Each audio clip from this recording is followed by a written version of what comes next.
Can you hear me? I am here today because I cannot be there with you today. But thank you for coming. Thank you for your resolve, your generosity of spirit. On Wednesday night, after a threat was sent to this embassy and police descended on this building, you came out in the middle of the night to watch over it. And you brought the world's eyes with you. Inside this embassy after dark, I could hear teams of police swarming up into the building through its internal fire escape. But I knew there would be witnesses, and that is because of you. If the UK did not throw away the Vienna Conventions the other night, it is because the world was watching. And the world was watching because you were watching. So the next time somebody tells you that it is pointless to defend those rights that we hold dear, remind them of your vigil in the dark before the embassy of Ecuador.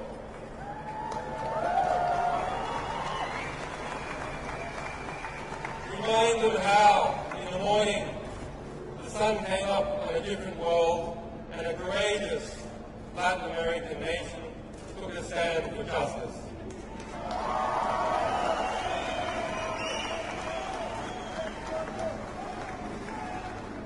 And so to those brave people, I thank President Correa for the courage he has shown in considering and in granting me political asylum.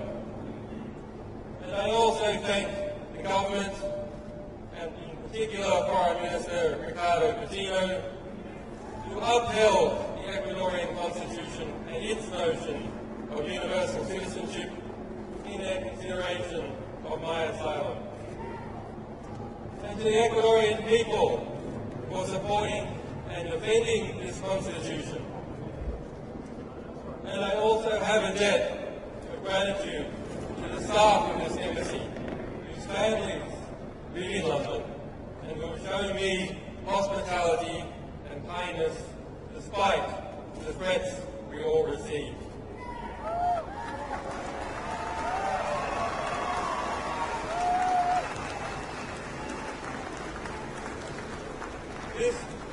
This Friday, there will be an emergency meeting of the foreign ministers of Latin America in Washington, D.C.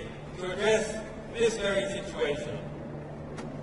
And so I am grateful to those people and governments of Argentina, Bolivia, Brazil, Chile, Colombia, El Salvador, Honduras, Mexico, Nicaragua, Argentina, Peru, Venezuela, and to all other Latin American countries who have come out to defend the right to asylum.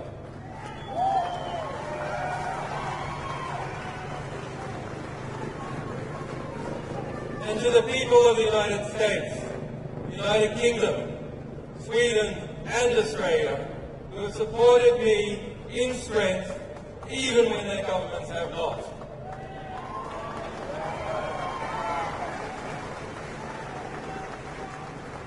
And to those wiser heads in government who are still fighting for justice, your day will come.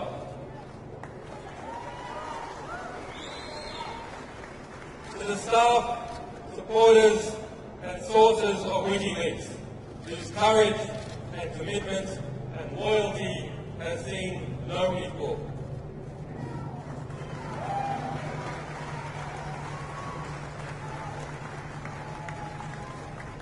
To my family and to my children who have been denied their father, forgive me, we will be reunited soon.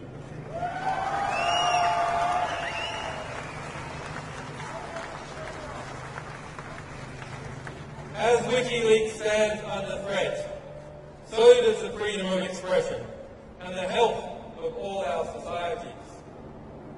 We must use this moment to articulate the choice that is before the government of the United States of America. Will it return to and reaffirm the values, the revolutionary values it was founded on? Or will it lurch off the precipice, dragging us all into a dangerous and oppressive world in which journalists fall silent under the fear of prosecution and citizens must whisper in the dark? I say it must turn back. I ask President Obama to do the right thing. The United States must renounce its witch hunt against WikiLeaks. The United States must dissolve its FBI investigation. The United States must vow that it will not seek to prosecute our staff or our supporters. The United States must pledge before the world that it will not pursue journalists for shining a light on the secret crimes of the powerful.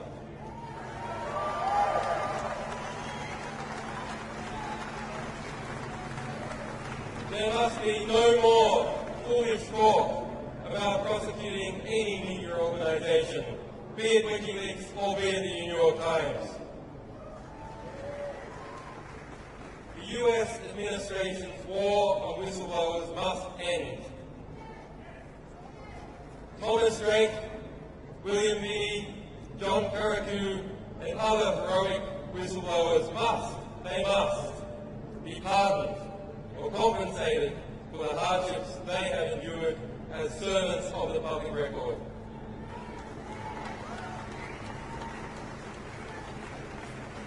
And to the Army private who remains in a military prison in Fort Leavenworth, Kansas, who was found by the United Nations who endured months of torturous detention in Quantico, Virginia, and who has yet, after 2 years in prison, to see a trial, he must be released. Bradley Manning must be released.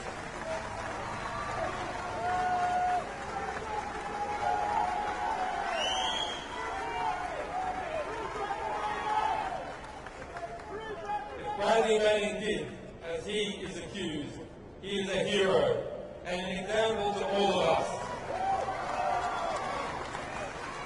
and one of the world's foremost political prisoners. Bradley Manning must be released. On Wednesday, Bradley Manning spent his 815th day of detention without trial. The legal maximum is 120 days. On Thursday, my friend Nabil Rajab, president of the Bahrain Human Rights Centre, was sentenced to 3 years in prison for a tweet. On Friday, a Russian band was sentenced to 2 years in jail for a political performance. There is unity in the oppression. There must be absolute unity and determination in the response.